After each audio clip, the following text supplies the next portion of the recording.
Prime news watch میں ناظرین ایک بار پھر آپ کو خوش آمدید کہتے ہیں، اور اب ہم بات کریں گے امریکی صدر براک اوباما کے اسٹیٹ آف دا یونین خطاب کی۔ براک اوباما نے گزشتہ روز اسٹیٹ آف دا یونین خطاب کیا اور انہوں نے کہا کہ افغانستان اور پاکستان میں پہلی بار القاعدہ کی جو قیادت ہے وہ کمزور ہوئی ہے اور افغانستان میں طالبان بھی کمزور ہوئے ہیں، اور جب سے 9/11 ہوا ہے اس کے بعد سے پہلی بار ایسا ہوا ہے کہ القاعدہ کمزور پوزیشن میں نظر آ رہی ہے۔ براک اوباما کا اس حوالے سے کیا کہنا تھا، یہ آپ کو پہلے وہ سنواتے ہیں۔ In Pakistan, Al-Qaeda's leadership is under more pressure than at any point since 2001. Their leaders and operatives are being removed from the battlefield. ان کے تازہ ترین خطاب اور جو انہوں نے کہا ہے اس کی کیا اہمیت ہے اور افغانستان میں کیا صورتحال ہے، ان تمام معاملات پر بات کرنے کے لیے ہمیں جوائن کیا ہے عالمی امور کے سینئر تجزیہ کار برہان خان نے کیلگری سے، جو ہمارے ساتھ ٹیلی فون لائن پہ ہیں، اور اسی موضوع پر ہمیں جوائن کیا ہے پشاور اسٹوڈیوز میں افغان امور کے ماہر اور سینئر صحافی جناب سمی یوسفزئی نے۔ سمی، آپ کو بھی ہم خوش آمدید کہتے ہیں، برہان صاحب آپ کو بھی ہم خوش آمدید کہتے ہیں۔ برہان صاحب، سب سے پہلے تو آپ یہ بتائیے گا کہ جو اوباما نے کہا ہے اس کی اہمیت کیا ہے آپ کی نظر میں؟ السلام علیکم جاوید صاحب، شکریہ آپ کو مجھے میری کال لینے کا۔ یہ جو state of the union address Obama نے رات کیا ہے، پریزیڈنٹ اوباما نے، یہ مچ نیڈڈ اسپیچ تھی ان کی، کسی بھی امریکن پریزیڈنٹ کی، بہت اچھی اسپیچ، اور اس کو بڑا سراہا جا رہا ہے۔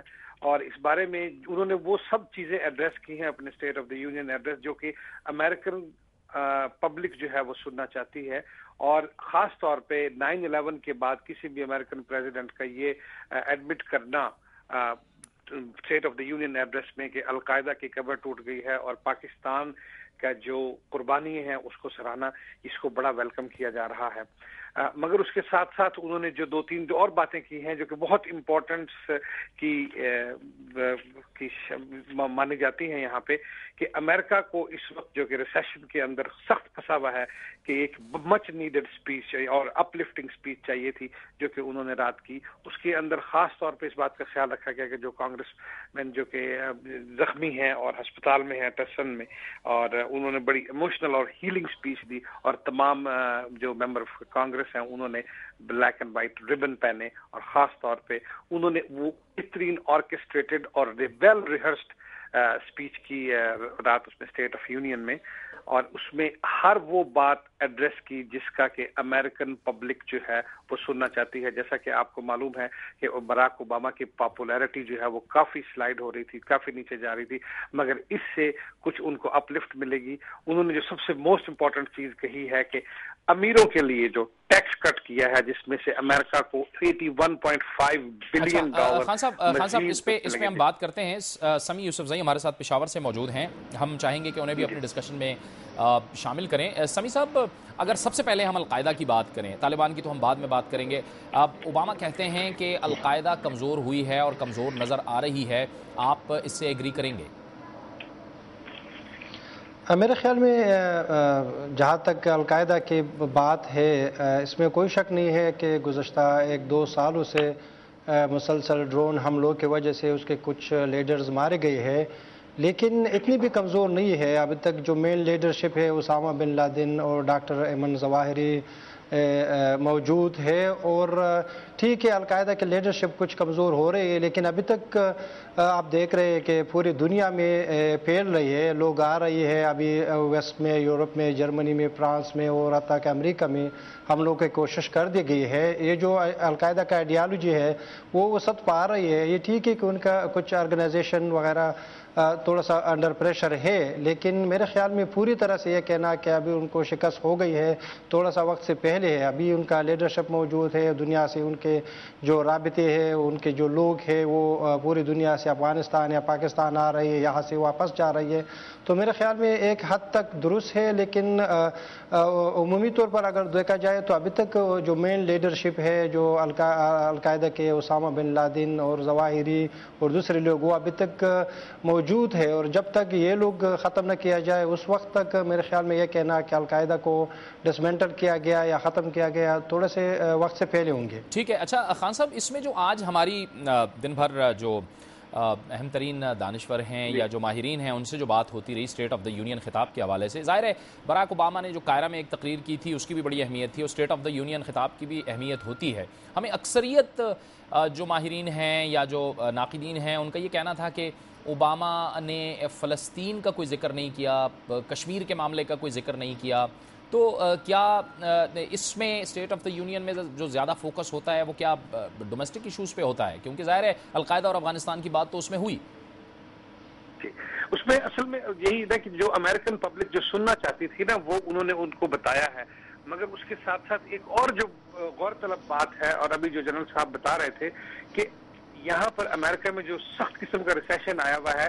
آپ ایک بات تو غور کیجئے کہ ابھی آپ نے جو اپنی اوپننگ ریمارکس میں دیا تھا کہ جہاں پہ ایک جو پلاٹ ڈسکور ہوا ہے سیالکوٹ کے علاقے میں، کہ پریزیڈنٹ براک اوباما نے خاص طور پہ انڈیا اور چائنا کو مینشن کیا. ایک طرف تو انڈیا کو خوش کرنا ہے، دوسری طرف چائنا کو بھی ناراض نہیں کرنا، کہ 2,50,000 جابز جو ہیں وہ کریٹ ہوں گی، جو کہ ان کا حالیہ دورہ تھا انڈیا اور چائنا کے درمیان. تو ایک طرف تو انڈیا کو خوش کرنا ہے، دوسری طرف چائنا کو ناراض نہیں کرنا.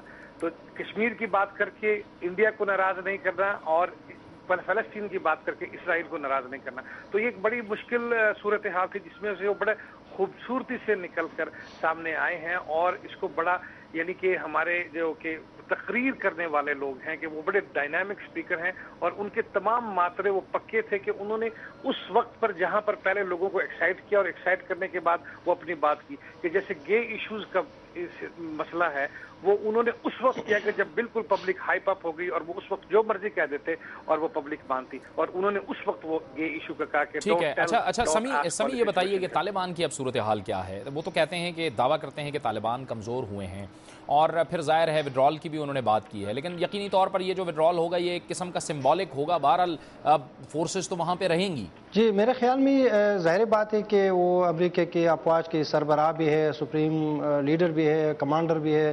وہ تو یہ نہیں کہہ سکتے کہ طالبان مضبوط ہو رہی ہے، لیکن گراؤنڈ ریئلٹی یہی ہے کہ جہاں پر انہوں نے زیادہ ٹروپس ڈپلائی کر دیے ہیں وہاں سے تھوڑے سے طالبان کا جو زیر اثر جو علاقے ہے وہاں سے طالبان کا تھوڑا سا اثر ختم ہو گئے ہیں. لیکن یہ 2-3 ڈسٹرکٹ ہے جو بار بار وہ ذکر کر رہے ہیں کہ طالبان کے ہائیڈ آؤٹس سے ان کو نکال دیا گیا ہے. مرجع ڈسٹرکٹ ہے یا شاول کوٹ ڈسٹرکٹ ہے کندھار میں، لیکن پورے افغانستان میں تو ہر ضلع میں تو 20,000 15,000 ٹروپس وہ نہیں رکھ سکتے. میرے خیال میں اس وقت امریکہ کا یہی کوشش ہے کہ جتنی ہو سکے آئندہ 2-3 سالوں میں کوشش کرے کہ طالبان پر پریشر ڈالے اور طالبان سے کو ملیٹریلی ان کو شکست دے، لیکن یہ ہوتا نظر نہیں آتا. اور میرے خیال میں آئندہ سالوں میں جس طرح انہوں نے بات کی کہ ٹف سال ہوں گے، مشکل سال ہوں گے، اور امریکن کے خلاف اب طالبان بھی اسی طرح کا اسٹریٹجی بنا رہے ہیں کہ کس طرح اس انسرجنسی کو مزید وسعت دے تاکہ امریکن کے جو افواج ہے وہ منتشر ہو جائے نمبرز میں. اور وہ اب جیسا کہ آپ دیکھ رہے ہیں نا کہ شمالی افغانستان میں ایک طالبان کے ایک مرکز بن رہی ہے. اور میرے خیال میں پورے افغانستان کو اپنے افواج کے ذریعے یا افغانستان کے اپنی ٹروپس جو ابھی ٹریننگ ہو رہی ہے یا آلریڈی ٹرین ہو چکے ہیں ان کے واسطے کنٹرول کرنا شاید مشکل ہے. میرے خیال میں اس وقت امریکہ کا پالیسی یہ ہے کہ جتنا پریشر ڈال سکے، اس کے بعد چاہے وہ ریکنسلیشن کی بات ہو یا افغان اپنی ٹروپ سے ان کے اوپر ڈیفینڈ کرنے کی بات ہو، اس کے بعد وہ نکلنا شروع کر دیں گے. لیکن فی الحال پوری طرح سے افغانستان سے نکلنا شاید مشکل ہو گئے، لیکن پھر بھی جس طرح کے رشین افغانستان میں آخری وقت میں کندہار، ہلمند، کابل اور شنڈن کے بیسز میں موجود تھے جہاں سے وہ ایئر فورس استعمال کر رہے تھے.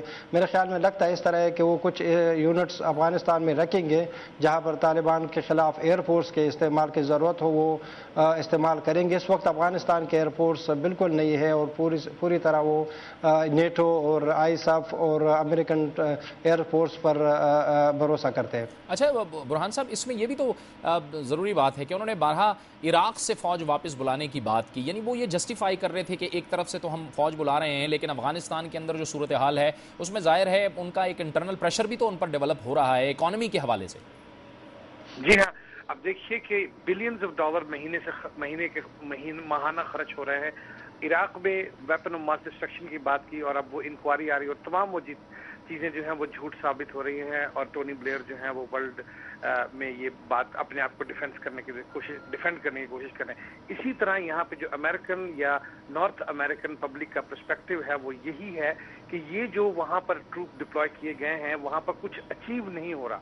جو جس طرح کے وہاں پر گئے تھے اور ہر چیز جیسے کہ امن و امان کا دعویٰ کر کے اور ڈیموکریسی لانے کے لیے عراق میں اور افغانستان میں یہ دونوں جگہ پہ فیلئر نظر آ رہا ہے. اور اسی کی وجہ سے سیکیورٹی ایشوز بھی ہیں امریکہ میں.